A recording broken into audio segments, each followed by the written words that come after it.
Bienvenue encore une fois à la 8e leçon aujourd'hui. Donc, ce soir, j'aimerais que l'on puisse regarder ensemble une vie remplie de bénédictions. Donc, Paul écrit sur ce sujet. Je vous invite à tourner avec moi dans 2 Corinthiens 9 et j'aimerais lire le verset 6 à 15. 2 Corinthiens 9, le verset 6 à 15. Sachez-le, celui qui sème peu moissonnera peu, et celui qui sème abondamment moissonnera abondamment. Que chacun donne comme il l'a résolu en son cœur, sans tristesse ni contrainte, car Dieu aime celui qui donne avec joie. Et Dieu peut vous combler de toutes sortes de grâces, afin que, possédant toujours en toutes choses de quoi satisfaire à tous vos besoins, vous ayez encore en abondance pour toute bonne œuvre. Selon qu'il est écrit, il a fait des largesses, il a donné aux indigents, sa justice subsiste à jamais. Celui qui fournit de la semence au semeur et du pain pour sa nourriture, vous fournira et vous multipliera la semence, et il augmentera les fruits de votre justice. Vous serez de la sorte enrichis, à tous égards, pour toute espèce de libéralité, qui par notre moyen feront offrir à Dieu des actions de grâce. Car le secours de cette assistance non seulement pourvoit aux besoins des saints, mais il est encore une source abondante de nombreuses actions de grâce envers Dieu, en considération de ce secours dont ils font l'expérience, ils glorifient Dieu de votre obéissance dans la profession de l'Évangile de Christ et de la libéralité, de vos dons envers eux et envers tous. Il prie pour vous parce qu'il vous aime à cause de la grâce éminente que Dieu vous a faite. Grâce soit rendue à Dieu pour son don ineffable. Donc voilà, bien entendu que ce soir on veut parler de dons, mais pas nécessairement un don sur ce qui concerne les dîmes et les offrandes, quoique l'apôtre Paul en parle ici, je vais peut-être y toucher brièvement, mais un peu les dons par rapport au talent que le Seigneur nous a donné, comment on peut s'investir pour l'avancement dans l'œuvre du Seigneur. Donc, on comprend la loi du côté physique, la loi de la gravité. C'est sûr et certain que si vous lancez une roche dans les airs, elle va retomber. C'est ce qu'on appelle la loi de la gravité. Mais il y a aussi la loi spirituelle. Par exemple, la récolte qu'on peut avoir spirituellement parlant. Et c'est un peu ça que je veux qu'on puisse toucher ce soir dans cette étude. Comment on donne, comment on investit pour le Seigneur et comment le Seigneur va nous rémunérer d'une façon des fois qu'on ne sait pas toujours comment ça va arriver, mais je peux vous dire que le Seigneur nous bénit constamment. Dans le début de son ministère, Jésus dit dans Matthieu 5 au verset 2, donc, Matthieu 5 et le verset 2. Donc, au verset 1, ça nous dit, voyant la foule, Jésus monta sur la montagne, et après qu'il se fut assis, ses disciples s'approchèrent de lui. Puis, ayant ouvert la bouche, il les enseigna et dit, heureux les pauvres en esprit. Et on voit ici une pléiade d'exemples que, possiblement, dans les mois à venir, on aura la chance de voir cette étude. Mais heureux ceux qui sont ouverts à œuvrer pour l'œuvre du Seigneur. Donc, le Seigneur, au début de son ministère, a donné des signes à son peuple. Comment être heureux?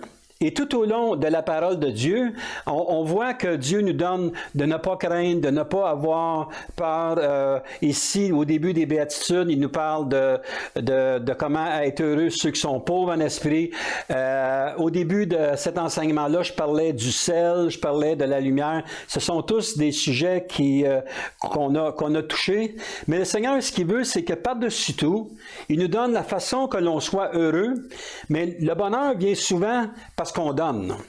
Le bonheur, c'est pas simplement de dire on reçoit constamment. Des gens disent je suis tellement heureux, j'ai des cadeaux, j'ai ceci, j'ai cela. C'est bien cela. Mais le Seigneur, ce qu'il veut, c'est que parce qu'il nous donne, par nos talents, peu importe, et que l'on redonne aux gens avec qui on les entoure, qu'on visite, mais comment est-ce que Dieu aussi va nous bénir abondamment et on va être heureux.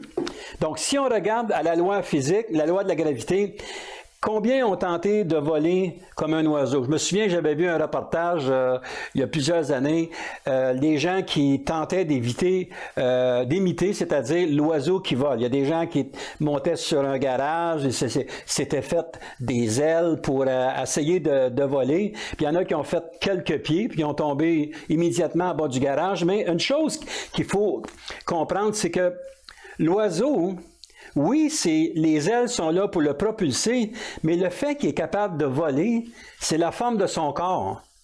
Vous regardez un oiseau dans le ciel et il va se laisser flotter à toutes sortes de vents sans jamais battre des ailes. Et il va être des minutes, même je pourrais dire des fois peut-être des heures sans se faire bouger les ailes et il va avancer. Un avion, c'est la même chose. Vous saviez qu'un avion, c'est 60% de son carburant est utilisé au départ. Mais lorsque l'avion a pris son envol, ça prend pratiquement pas de carburant dans le ciel. Pourquoi? C'est la forme qui les fait, c'est la forme, son fuselage, et il flotte sur l'air et les moteurs sont simplement là pour propulser. Donc, où je veux en venir avec ça, c'est la loi de la gravité. Mais la loi spirituelle, c'est la même chose, récolter. C'est-à-dire que l'enfant de Dieu qui va investir, Dieu va nous doter de nature, Dieu va nous donner des dons, il va nous donner des talents afin que l'on soit béni à travers cela, mais que l'on puisse bénir les gens qu'on rencontre. Si vous regardez dans Galates 6 et le verset 6 et 7, en passant, c'est une des évangiles, pas des évangiles, c'est-à-dire une des lettres, des épîtres que Paul, encore une fois, adresse les gens de Galates pour comment être béni dans la vie comme enfant de Dieu. Au verset 6, ça nous dit que celui à qui l'on enseigne la parole fasse part de tous ses biens à celui qui l'enseigne. Ne vous y trompez pas, on ne se moque pas de Dieu. Ce qu'un homme aura semé, il le moissonnera aussi. Donc ici, si on voit au verset 6, ça nous parle bien entendu que si Dieu te bénit financièrement dans ta démarche avec le Seigneur, mais ce qu'il veut, c'est que tu puisses investir ce qu'il te donne afin de bénir celui qui enseigne ou qui travaille à travers le ministère. Le verset 7, ici, un commentaire disait « Ceux qui prétendent être nés de nouveau et être des disciples de Christ, remplis de l'Esprit, et qui en même temps s'abandonnent délibérément au désir de leur nature pécheresse, sont coupables de moquerie ou de mépris envers Dieu. Qu'on ne s'y trompe pas, de telles personnes ne moissonnent pas la vie éternelle, mais la destruction. » Donc, ici, ça nous parle de si on est rempli de l'Esprit puis qu'on néglige le fait d'être rempli de l'Esprit, mais on s'abandonne au désir de la chair, mais c'est sûr que l'on sème une destruction devant nous automatiquement. Donc, la même chose avec le Seigneur, c'est qu'il nous demande spirituellement de donner aux gens, mais aussi de s'investir dans le ministère. Il y a des hommes que je connais personnellement qui réussissent beaucoup, même sans connaître le Seigneur, car ils investissent beaucoup dans la vie des autres. Il y a des gens qui sont riches, il y a des gens qui donnent de l'argent, il y a des gens qui pourvoient des services. Dernièrement, je voyais que quelqu'un faisait une grosse donation à un hôpital. C'est pas pour payer les gens qui sont à l'hôpital, mais c'est pour que les gens puissent investir cet argent-là pour aider les jeunes qui sont en problème dans cet hôpital-là. Donc, à travers le monde, il y a beaucoup de gens qui investissent et puis qui donnent, puis qui sont bénis.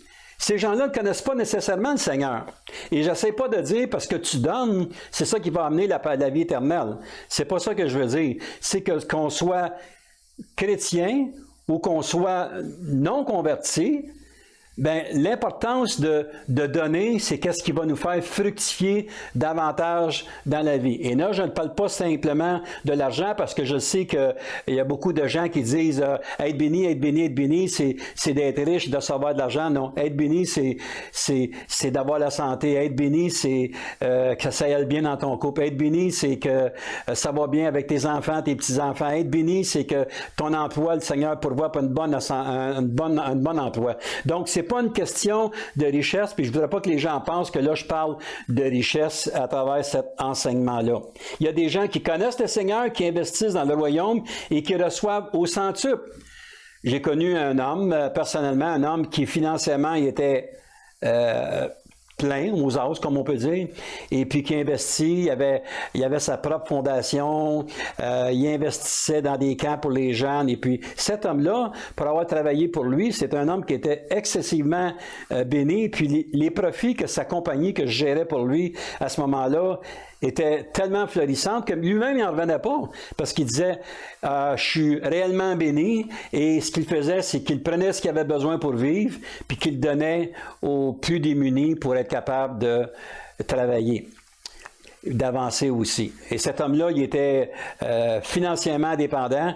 Il s'est investi comme dans une église. Il avait son collège biblique. Il a aidé pour l'implantation d'églises, puis il a travaillé à travers le ministère toute sa vie. Pourquoi? Parce qu'il reconnaissait la bonté de Dieu et il investissait ce que Dieu lui donnait. Le talent de prêcher, ses finances, tout était axé sur le royaume de Dieu. Donc, si on prend notre texte de ce soir puis qu'on revienne dans 2 Corinthiens 9 et le verset 10, 9 à 10, c'est-à-dire 2 Corinthiens 9, le verset 6 à 15, on va y aller par 4 points que j'aimerais toucher personnellement. Premièrement, notre investissement. Premièrement, nous récolterons seulement si nous semons.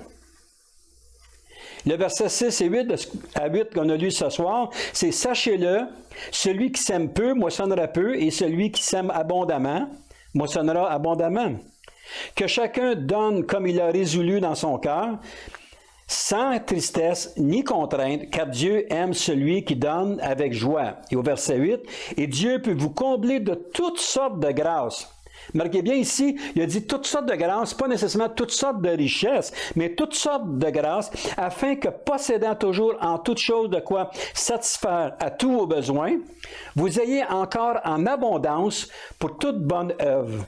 Donc, le Seigneur, ce qu'il veut, c'est qu'il va nous bénir financièrement, il va nous bénir dans tous les aspects de notre vie, afin que l'on puisse bénir les gens. La réponse est, regardons ce que nous avons semé ou investi. Quel est notre investissement? Comment on voit, nous, le royaume de Dieu? Comment, après qu'on a vu le Seigneur, la façon qu'il est venu nous chercher, il est venu nous sauver, et qu'il nous a rachetés, qu'il nous a lavés, qu'il nous a purifiés, et qu'il nous donne toutes sortes de bénédictions, comment on peut s'investir, nous, dans le ministère ou dans l'Église de Jésus-Christ? Prenons l'exemple d'un cultivateur. Un cultivateur doit semer avant de récolter. Savez-vous que les cultivateurs, ce seront possiblement les gens qui marchent le plus par la foi? Les cultivateurs vont à la coopérative, puis ils achètent toutes les graines, les engrais, ils achètent des tracteurs, ils achètent la machinerie pour semer des centaines et des centaines d'acres, sans savoir si en septembre-octobre, ils vont récolter. Ils s'amassent avec des dettes épouvantables, sans savoir qu'au mois d'octobre, ils vont être capables d'arriver et faire un bilan, de dire, bien, ça nous a coûté 100 000 et puis on a récolté pour 110 000 donc on fait un profit de 10 000 Non! Par la foi, cet homme-là a appris cela. Donc, c'est pas tout le monde qui peut être cultivateur. Premièrement, moi, je pense qu'un cultivateur doit vivre et marcher par la foi, parce que si jamais ça fait un flop, et je le sais, je connais des cultivateurs qui ont vu que des saisons étaient moins bonnes que d'autres, mais lorsqu'ils font un bilan de leurs 35 années comme cultivateurs, ils se disent « on a été bénis, puis le Seigneur nous a bénis ». Mais il faut qu'à la base, que tu puisses semer. Jean 12, Jésus disait quelque chose, Jean 12, 24. Jean 12 et le verset 24, Jésus dit, « En vérité, je vous le dis, si le grain de blé qui est tombé en terre ne meurt, il reste seul. Mais s'il meurt, il porte beaucoup de fruits. » Vous vous en souvenez, dans une des leçons qu'on a données antérieurement, ça nous parlait de fruit. Donc, Jésus qui dit, ben, si le grain, comme Jésus, il dit, moi j'étais l'élu de Dieu pour venir sur cette terre, pour amener le salut à tout le monde. Donc, il est venu au monde, il est mort, il a été en terre ou dans un tombeau, il est ressuscité. Donc, il peut porter du fruit parce qu'il est ressuscité. Imaginez-vous, c'est la même chose pour nous.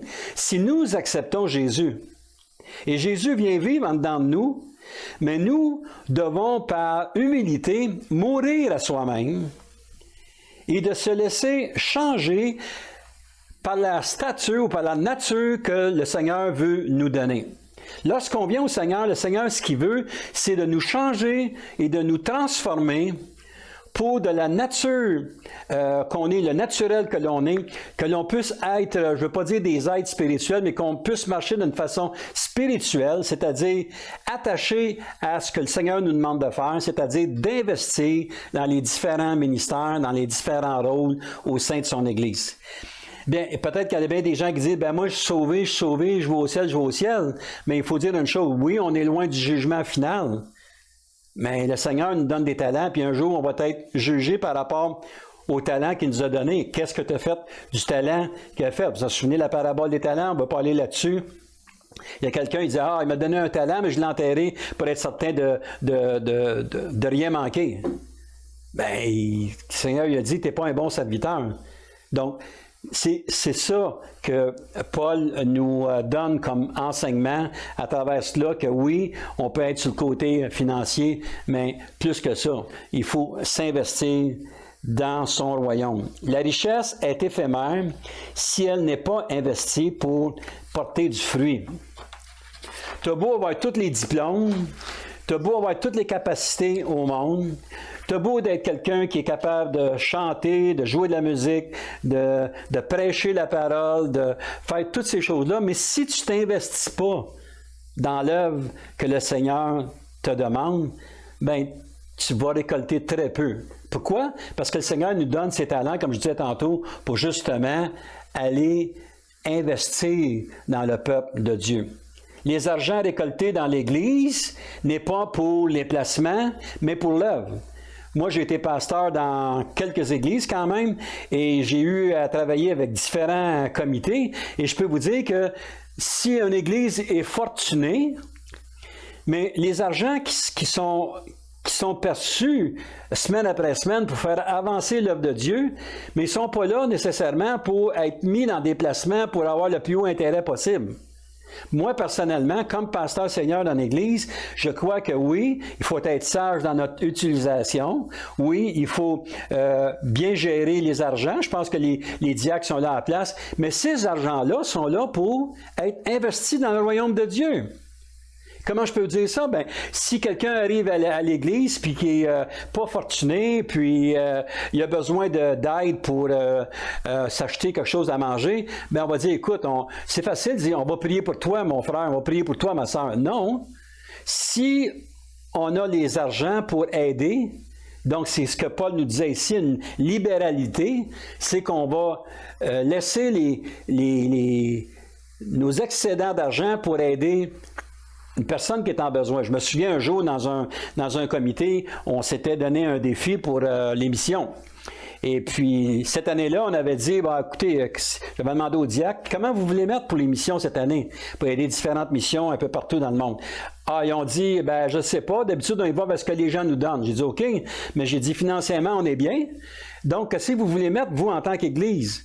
Est-ce que vous allez juste mettre ce que les gens vont vous donner? Ou maintenant, nous, en tant qu'Église qui sommes administrateurs de Dieu, comment on veut investir? Avec les diacres, on donnait un montant, je pense, de mémoire, je pense que c'était 10 000 $. On veut donner 10 000 $. L'année d'avant, ça avait été 8 000 qu'ils avaient reçu. Donc, faisons un pas de foi de 2 000 de plus. Là, j'ai posé la question au diacre. J'ai dit, êtes-vous capable de faire un pas de foi de plus? Ben, quoi? Ben, j'ai dit, 10 000, on va le donner tout de suite. Parce que, j'ai dit, ceux qui n'ont besoin d'une mission, je me souviens, on était à Haïti dans ce temps-là, et un peu partout, puis on aidait une jeune église aussi au Canada. C'est là qu'ils ont besoin d'argent. Pas mais qu'on l'ait reçu. Donc, enlevons un peu de notre sécurité financière, puis investissons dans l'œuvre du Seigneur. Ça aussi, c'est de porter du fruit. C'est qu'on prend ce qu'on reçoit, puis on la distribue sagement. C'est important de faire nos devoirs, pas donner à droite et à gauche, parce qu'il y a des gens qui peuvent venir dans l'Église, des gens qui sont excros, qui vont tenter de recevoir de l'argent sans jamais faire quelque chose. Mais nous, le Seigneur nous donne de cette possibilité-là financièrement, ou ça peut être, OK, ce qu'on va faire, c'est qu'une Église a de la difficulté. Nous, en tant qu'Église, on va investir X montant d'argent pour envoyer un couple à cette Église-là, pour diriger cette Église-là. Lui, cette Église-là n'a pas les moyens de payer un pasteur. Donc, vous voyez, c'est toutes sortes de formes, de façons que le Seigneur nous donne, nous demande aussi d'être à l'affût de ça dans nos églises, dans notre vie personnelle. Donc, ça commence par nous. Si nous, on veut avancer pour le Seigneur, c'est nous à inciter les gens à aider les autres personnes. Donc, deuxième point, je vais voir aussi, c'est notre identité. Nous récoltons seulement ce que nous semons. Si tu sèmes l'amertume, tu vas récolter l'amertume. Dans Hébreux 12, tournons ensemble à Hébreux 12, le verset 14 et 15. Hébreux 12, le verset 14 et 15. « Recherchez la paix avec tous et la sanctification, sans laquelle personne ne verra le Seigneur. » Mais écoutez au verset 15 ici, « Veillez à ce que nul ne se prive de la grâce de Dieu et qu'aucune racine d'amertume poussant des rejetons ne produise du trouble et que plusieurs n'en soient infectés. » Donc si on sème l'amertume dans notre vie, si on est toujours contre les projets, si on est toujours contre ceci, contre cela, ou qu'on en veut à des gens, automatiquement, on va semer l'amertume autour de nous. Et premièrement, on va semer l'amertume dans notre couple, dans notre famille, même dans notre assemblée. On peut être une gang de gens que la seule chose qu'ils font, c'est de critiquer, puis de murmurer, puis de critiquer.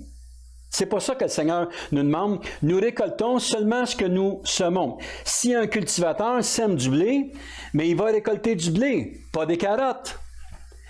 Tu sais, ça va avec ce que tu mets en terre. Je me souviens, lorsque les moissons ont commencé à augmenter en qualité, c'est-à-dire que les gens avant mettaient du blé d'Inde en terre, et puis des années, le blé d'Inde était beau, des années était moins beau, puis là, ils ont commencé à faire un genre de mélange. Et aujourd'hui, le cultivateur peut choisir le grain de blé d'Inde qu'il va avoir exactement pour la terre qu'il a, selon la teneur de sa terre. Et ça va toujours faire des belles récoltes. Je ne sais pas si vous remarquez à l'automne, c'est rare que les champs de blé d'Inde sont, les pieds de blé d'Inde sont à 4-5 pieds. Il y a plusieurs années, c'était le cas, parce que c'était affecté par la sécheresse, c'était affecté par le soleil, par trop d'eau. Mais aujourd'hui, les semences sont faites d'une façon que, bon, s'il y a une déficience, soit en eau, soit en soleil, mais ça se compense parce que l'ADN qui a été fait, mais ça produit un beau grain, puis les gens, aujourd'hui, peuvent avoir un beau blé d'Inde. Donc, il faut faire attention à ce qu'on sème. Spirituellement parlant, si nous semons l'amertume, comme je disais tantôt, ben, on va produire des rejetons. Et c'est pas ce qu'on veut. Donc, c'est notre identité qui est importante. Il faut comprendre que notre identité, quel est notre ADN? Je dis souvent, je lâche ce mot-là parce que je trouve ça important, c'est de découvrir qui on est et ce que le Seigneur veut faire avec nous, la personne que l'on est. Et ne pas compter sur les gens nécessairement autour de nous. Troisième point, notre productivité. Nous récoltons plus que ce que nous semons. Dans notre texte de ce soir, dans 2 Corinthiens 10 et le verset 10, celui qui fournit de la semence au semeur et du pain pour sa nourriture, vous fournira et vous multipliera la semence et il augmentera les fruits de votre justice. Qu'est-ce que ça veut nous dire ici? Mais le Seigneur qui nous donne cette nourriture-là ou cette semence-là, Donc le Seigneur va, en lisant sa parole, en méditant sa parole, en louant le Seigneur, va nous donner à l'intérieur de nous une semence incorruptible, afin qu'on puisse la donner, puis il va multiplier nos récoltes seulement que si nous semons. Si on ne sème pas, hein, on va paralyser avec nos dons, nos talents. Donc, l'importance de comprendre que Dieu nous donne des capacités, que Dieu nous donne des dons et des talents, afin que ces dons-là et ces talents-là soient investis dans le corps de Christ. Si on regarde dans l'Évangile de Luc, le 6e chapitre et le verset 37. Luc 6, 37.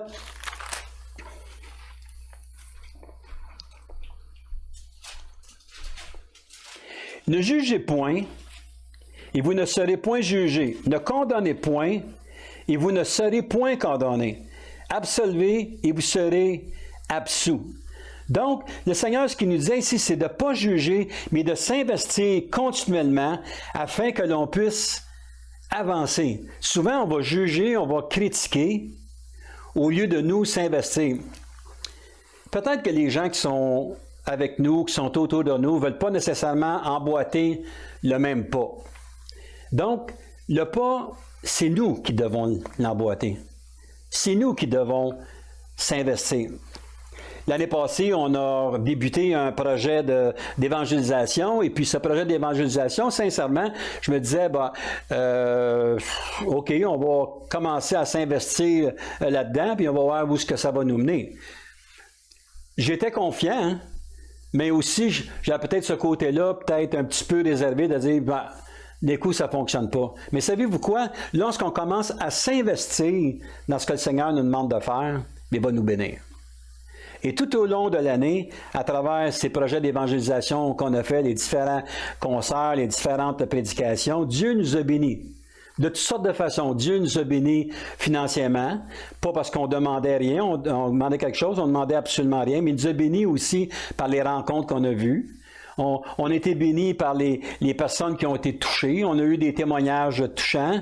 Je me souviens d'un homme qui était rendu fou par rapport à l'Évangile. Et puis, après le concert, son épouse est venue nous voir avec lui. Puis il disait, écoute, vous avez changé ma vie, dans le sens que c'est tellement bénissant, les paroles que vous avez placées sur vos chants, que ça me pousse davantage à être occupé pour le Seigneur. Mais ça, c'est des bénédictions, ça. Ça ne nous rapporte pas nécessairement dans nos poches sur le côté terrestre, mais c'est des redevances éternelles qu'on place devant Dieu. Et lorsqu'on est occupé à faire des choses, on voit qu'il y a des choses qui se passent dans notre vie. Donc, on disait tantôt dans 2 Corinthiens 9, le verset 8 et 9, « Si votre semence est pure, vous recevrez une abondance qui est pure. » Donc, on va le lire ici. « Et Dieu peut vous combler de toutes sortes de grâces, afin que, possédant toujours en toutes choses de quoi satisfaire à tous vos besoins, vous ayez encore en abondance pour toutes bonnes œuvres, selon qu'il est écrit, « Il a fait des largesses, il a donné aux indigents, et sa justice subsiste à jamais. » Donc le Seigneur va nous donner en abondance le fruit. Plus que vous donnez, plus que vous vous investissez dans toutes les formes de votre vie, plus que le Seigneur va vous bénir. Le Seigneur va vous en donner plus parce que vous êtes quelqu'un qui recevez, qui regardez ce qu'il y a là, et puis qui vous donnez. C'est la façon que le Seigneur veut que l'on fonctionne. Et 4e point, nos attentes. Nous récoltons toujours un jour ce que nous semons. Galates, Paul, dans sa lettre aux Galates, au 6e chapitre, verset 9, lui, c'est un contexte plutôt sur le côté spirituel, notre côté démarche. Donc, si on lit Galates 6 et le verset 9, « Ne nous lassons pas de faire le bien, car nous moissonnerons au temps convenable si nous ne relâchons pas. » C'est important ici. Si on ne relâche pas. Donc, c'est bien ce qu'on a fait, mais le Seigneur, ce qu'il veut, c'est que l'on puisse continuer davantage.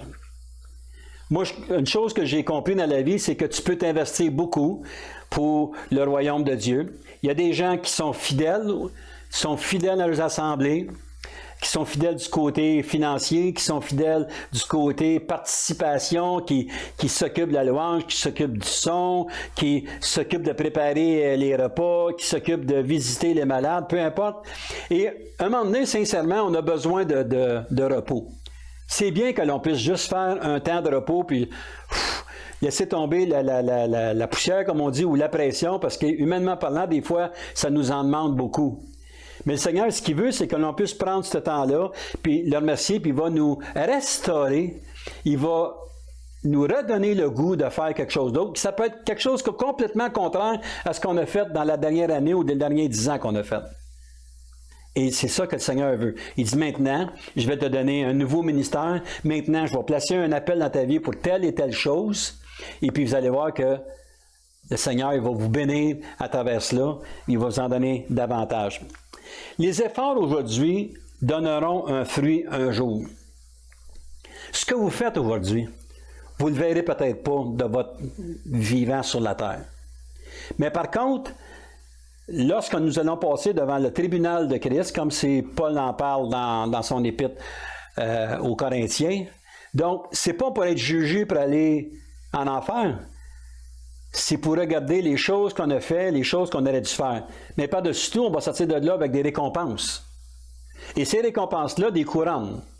Ces couronnes-là, lorsque nous allons voir Christ dans sa splendeur, bien, ces couronnes-là, c'est encore une fois, c'est pas pour nous autres, c'est pour le Seigneur. Donc, on va redonner encore. Donc, je suis curieux de voir ce temps-là, lorsqu'on va arriver dans la présence du Seigneur, et puis que le Seigneur se présente devant nous, comment est-ce que si on a une couronne, 2 couronnes, ou peu importe le nombre de couronnes, puis on les lance devant le Seigneur, si le Seigneur ne prendra pas ces couronnes-là, puis pendant l'éternité, il va nous dire maintenant, voici ce à quoi tu es appelé.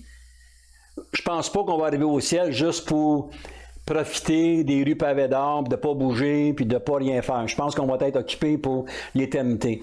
Mais le Seigneur, ce qu'il veut, c'est que l'on puisse lui apporter des couronnes, et puis de les placer devant lui. Et Dieu va nous bénir, il va nous en donner davantage afin que l'on puisse avancer.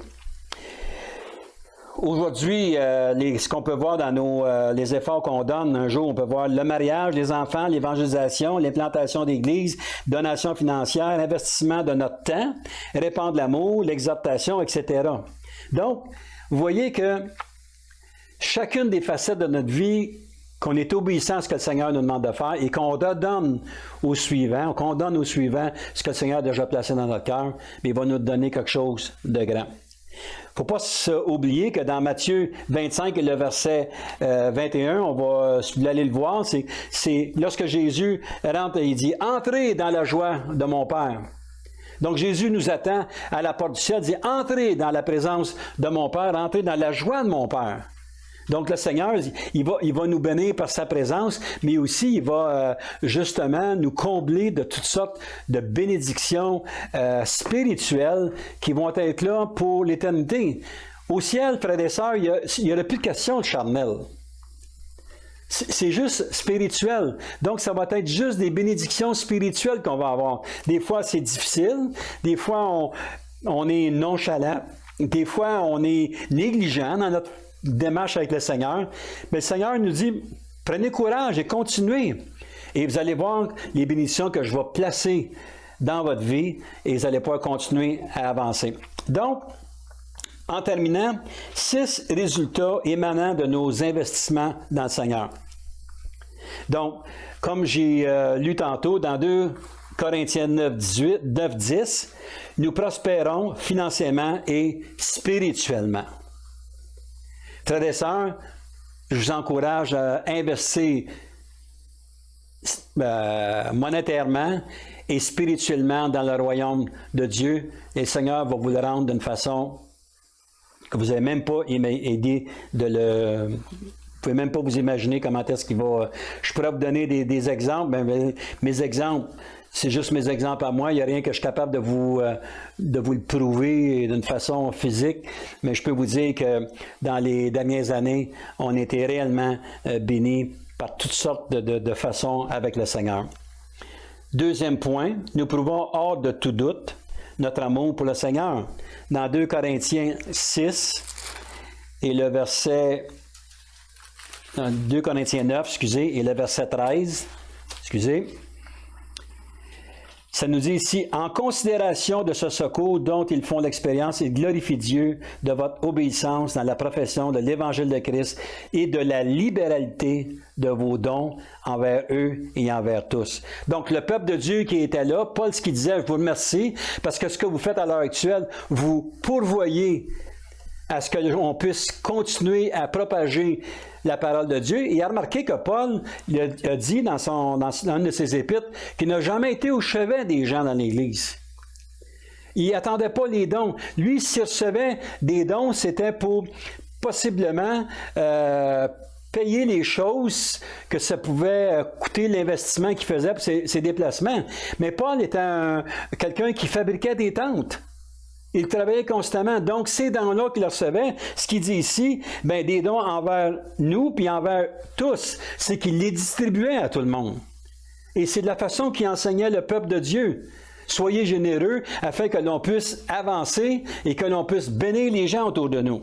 Troisième point, nous sommes généreux pour les gens en besoin.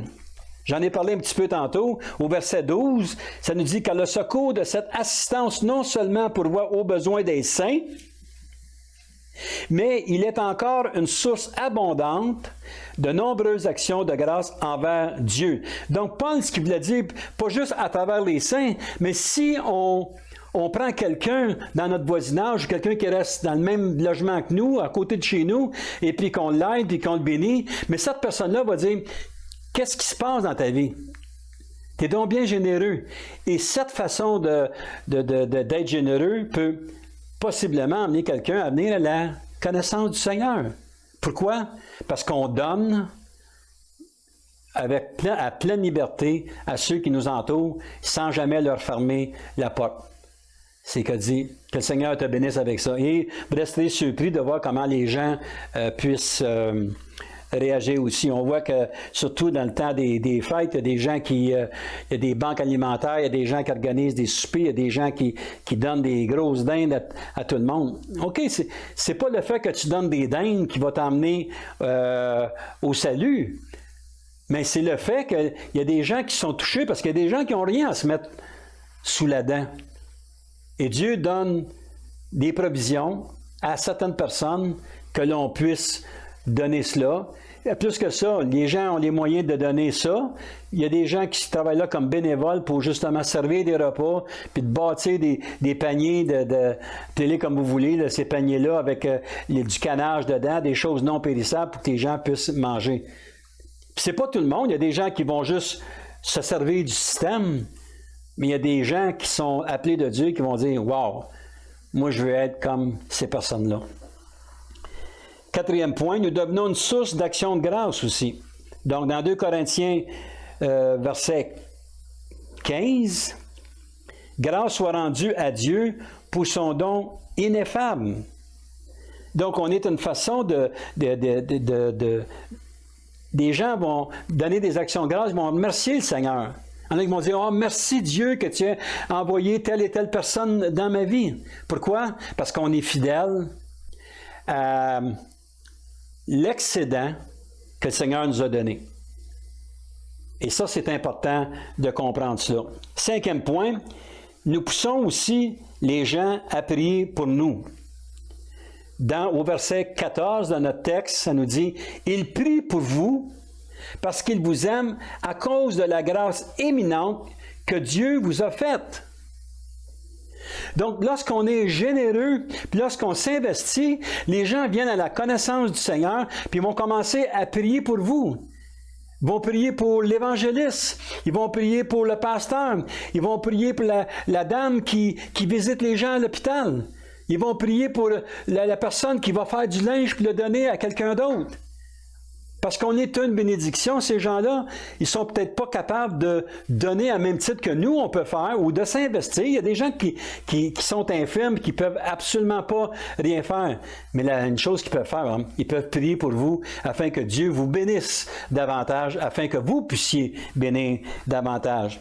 Et sixième point, nous cherchons des œuvres plus excellentes. Donc, au verset 8 de notre texte de ce soir, ça nous dit « Et Dieu peut vous combler de toutes sortes de grâces. » Donc, il peut vous donner, faire grâce sur tout ce que vous avez besoin, afin que, possédant toujours en toutes choses de quoi satisfaire à tous vos besoins, ben, vous ayez encore en abondance pour toute bonne œuvre.